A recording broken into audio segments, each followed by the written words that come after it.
जय हिंद फ्रेंड्स, आप लोगों का स्वागत है अपने YouTube channel official Saddam math tricks पर। इससे पहले का वीडियो में हम आप लोगों का 8.1 का सारा बेसिक फार्मूला और क्वेश्चन नंबर 1 बना दिए थे, तो आज हम लोग उससे आगे जाते हैं। तो 8.1 का क्वेश्चन नंबर 2 कहता है, क्या कहता है, थोड़ा क्वेश्चन पर ध्यान दीजिएगा। बोला आकृति 8.13 में, तो आकृति हम 8.13 बना दिए हैं।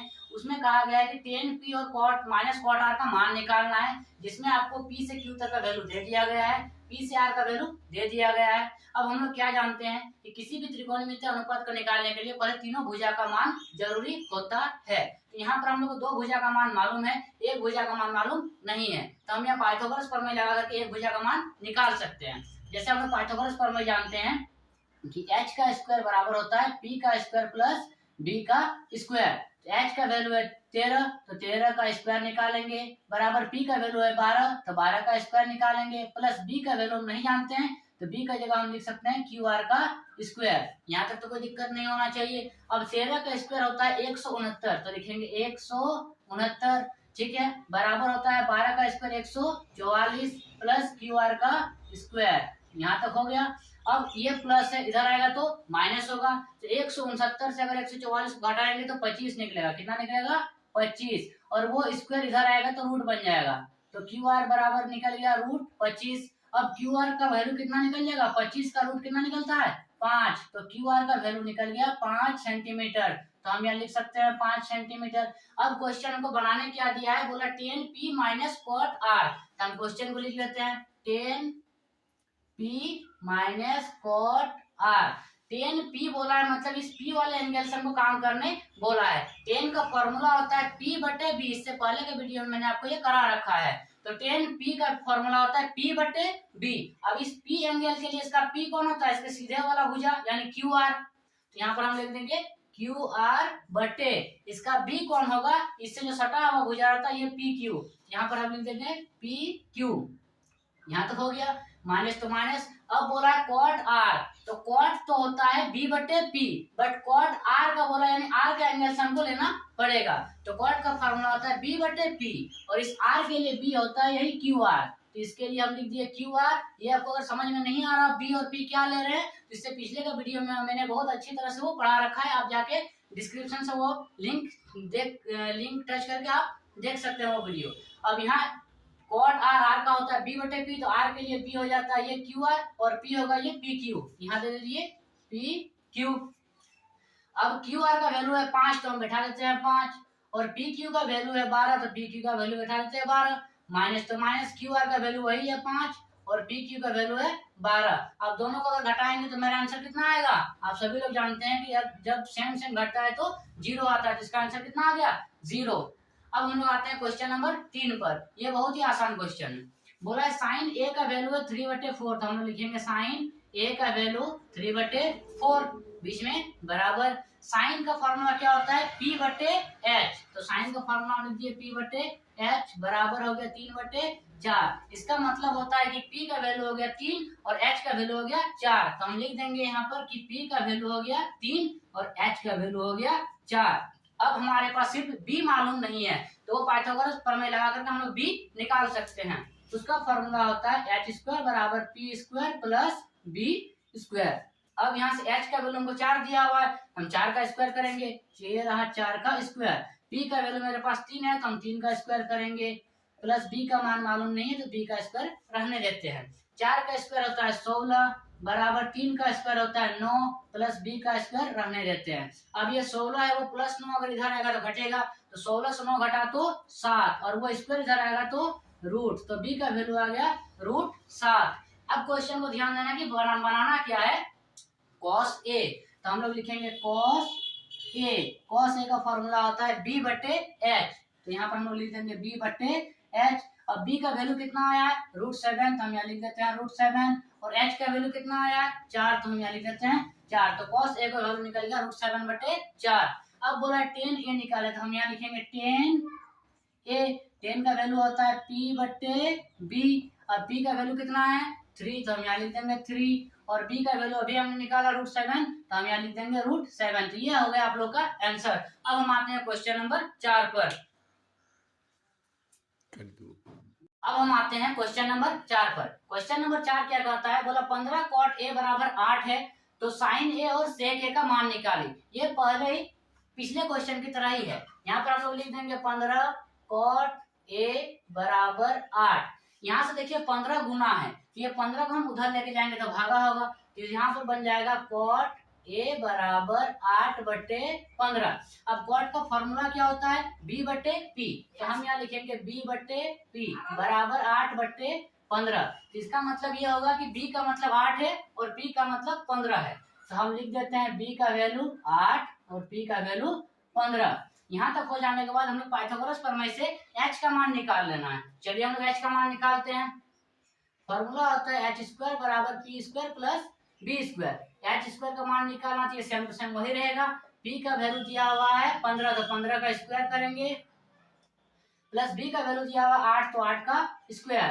अब h का स्क्वायर, तो h², 15 का स्क्वायर होता है 225 प्लस 8 का स्क्वायर होता है 64, तो h² बराबर हो गया, इसको जोड़ेंगे तो 5 4 9 6 2 8 और 289 का रूट हो जाएगा। जब ये स्क्वायर हम लोग उधर लेके जाएंगे, ये स्क्वायर उधर जाएगा तो रूट बन जाएगा। अब h का वैल्यू 289 का रूट निकलता है 17, h का वैल्यू कितना निकल गया 17। अब हम लोग निकालने दिया है साइन a, तो लिखते हैं हम लोग साइन a का वैल्यू होता है p/h, तो लिखेंगे हम लोग p/h।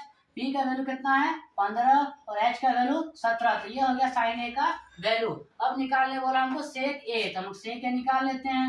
सेक a का फॉर्मूला होता है h/b, तो हम लोग लिखते हैं यहाँ पर h/b। h का वैल्यू है 17, तो 17 और b का वैल्यू है 8, तो हम यहाँ लिख देते हैं 8। ये हो गया 4 नंबर का आंसर। अब हम लोग आते हैं क्वेश्चन नंबर 5 पर। क्वेश्चन नंबर 5 क्या कहता है, बोला यदि सेक थीटा बराबर 13/12 है, यहाँ पर एंगल की जगह थीटा दिया है तो कोई प्रॉब्लम नहीं है। बोला अन्य सभी त्रिकोणमितीय अनुपात ज्ञात करें, मतलब सेक को छोड़ करके बाकी पांचों का वैल्यू आपको निकालना है। चलिए हम लोग निकालते हैं। कहा गया है कि सेक थीटा बराबर है 13/12। सेक थीटा का फॉर्मूला होता है h/b, यहाँ पर हम लोग लिख दिया h/b। इसी का वैल्यू है 13/12, मतलब होता है h का वैल्यू हो गया 13 और b का वैल्यू हो गया 12, तो h का वैल्यू हम लोग लिख दिए 13 और b का वैल्यू हो गया 12। अब हमको निकालना है p का वैल्यू, तो p का वैल्यू हम पाइथागोरस थ्योरम से निकाल सकते हैं, h² बराबर p² प्लस b²। h का वैल्यू दे देंगे 13 का स्क्वायर बराबर p का वैल्यू जो होता है हम लोग को मालूम नहीं है, प्लस b का वैल्यू 12 है, तो 12 का स्क्वायर। यहाँ तक तो हो गया। अब 13 का स्क्वायर होता है 169 बराबर p का स्क्वायर प्लस 12 का स्क्वायर होता है 144।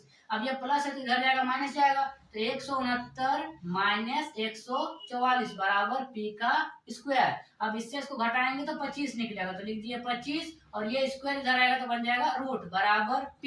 अब p बराबर कितना होगा, रूट 25 का मान 5, तो p का मान कितना आ गया 5। अब हम लोग को जो निकालना है वो निकालते हैं। सबसे पहले बोला है कि साइन थीटा निकालिए, उसके बाद बोला है कॉस थीटा निकालिए, उसके बाद टेन थीटा निकालिए, उसके बाद कॉट थीटा निकालिए और उसके बाद कोसेक थीटा निकालिए, क्योंकि सेक थीटा तो मान क्वेश्चन में दिया हुआ है।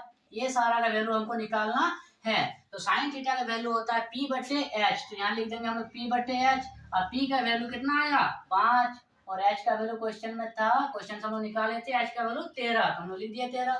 cos का वैल्यू होता है b/h, तो b का मान है 12, तो लिख दिए 12 और h का वैल्यू है 13, तो लिख दिए 13। टेन का वैल्यू होता है p/b, तो p/b लिख दिया। p का वैल्यू निकाले अभी हम लोग 5 और b का वैल्यू था 12, तो लिख दिए 12। अब क्वाड क्या होता है, क्वाड 10 का उल्टा होता है, तो हम लोग डायरेक्टली इसका उल्टा भी आंसर लिख सकते हैं या तो फॉर्मूला से भी बना सकते हैं, मतलब इसको डायरेक्टली हम उल्टा कर सकते हैं 12/5। चलिए हम लोग फॉर्मूला से ही बनाते हैं कि b/p होता है क्वाड का, अब b का वैल्यू 12 है और p का वैल्यू 5 है। कोसेक उसी तरह साइन का उल्टा होता है तो हम लिख सकते हैं 13/12, बट हम लोग फॉर्मूला से बना लेते हैं कि इसका होता है h/p, तो h का वैल्यू है 13 और p का वैल्यू है 5, तो ये रहा 5 नंबर का आंसर। अब हम आते हैं क्वेश्चन नंबर 6 पे। क्वेश्चन नंबर 6 क्या कहता है, यदि एंगल ए और एंगल बी न्यून कोण है। क्वेश्चन समझिएगा कि कोई एक समकोण त्रिभुज है, इसमें एंगल ए और एंगल बी न्यून कोण है। न्यून कोण मतलब क्या होता है, जो 90 डिग्री से कम होता है। तो हम समकोण त्रिभुज बनाते हैं, उसमें ए और बी न्यून कोण है, अर्थात सी जो होगा वो समकोण होगा। ये सी क्या हो गया, समकोण हो गया। उसके बाद क्या बोला है कि cos A बराबर cos B है, तो हम लोग ये भी लिखेंगे कि दिया हुआ है कि cos A बराबर cos B। तो हमको दर्शाना है, क्या दर्शाना है कि एंगल A जो है, एंगल A बराबर होगा एंगल B का, ये हमको दर्शाना है। किस प्रकार हम एंगल A बराबर एंगल B दर्शा सकते हैं, अगर हमने ये भुजा और ये भुजा को बराबर दर्शा दिया तो हम लोग सभी जानते हैं कि जिस त्रिभुज का दो भुजा बराबर होता है उसकी दो संगत कोण भी बराबर होती है। चलिए हम लोग इन दोनों भुजा को बराबर दिखाते हैं तो कोण अपने आप बराबर आ जाएगा। तो cos A बोला, सबसे पहले cos A का हम फॉर्मूला लिखना चाहते हैं कि B बटे H होता है, और इधर भी cos B का भी फॉर्मूला वही होगा B बटे H। लेकिन यहाँ एंगल बात कर रहा है A का, यहाँ एंगल बात कर रहा है B का, तो हम लोग यहाँ एंगल A से काम कर रहे हैं। फॉर्मूला क्या होता है B बटे H। तो इस एंगल के लिए B कौन वाला होगा, ये वाला होगा, A से C तक। तो हम यहाँ लिख देंगे A से C तक, बटे H क्या होगा, H तो हमेशा वही रहता है, तो हम लोग लिख देंगे H A से B तक बराबर। अब B एंगल के लिए B क्या हो जाएगा, ये BC होगा, तो हम यहाँ लिख देंगे BC बटे H जो होगा वो A से B तक होगा। यहाँ तक तो कोई मुश्किल नहीं है। अब देखिए ये जो AB है वो बटे में, अगर उधर ले जाएंगे तो वो गुना में हो जाएगा, तो हम यहाँ लिख देते हैं AC बराबर BC बटे AB, और ये गुना में AB दे दिए, ये वाला उधर चल गया। अब यहाँ AB कैंसिल होता है, तो क्या मिल जाता है हम लोग का AC बराबर BC, जो ये दर्शाता है कि ये दोनों भुजा बराबर है, AC बराबर BC। तो इस तरह हम कह सकते हैं कि ये दोनों कोण भी बराबर होगा। तो हम यहाँ कह सकते हैं कि एंगल A बराबर एंगल B, ब्रैकेट में लिख देना है समान भुजा का संगत कोण बराबर होता है। ये हम लोग का हो गया प्रूफ। तो अगर आप लोग को इस वीडियो में कुछ सीखने को मिला हो, अगर वीडियो पसंद आई हो, इस वीडियो को जरूर से जरूर लाइक करें, और आगे भी ऐसे वीडियो को देखने के लिए इस चैनल को सब्सक्राइब करें। धन्यवाद।